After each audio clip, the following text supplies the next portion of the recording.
2023 के cricket world cup के final में ऑस्ट्रेलिया के हाथों भारत की शिकस्त के बाद सोशल मीडिया पर पाकिस्तानी सारिफीन के तबसरों का सिलसिला शुरू हो गया।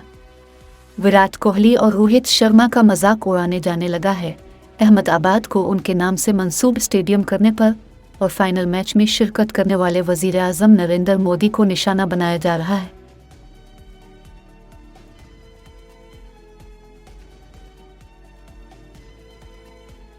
वीडियो में देखा जा सकता है खिलाड़ियों पर तंज के तीर बरसाए जा रहे हैं। एक सारिफ ने लिखा, आज डांस होना चाहिए।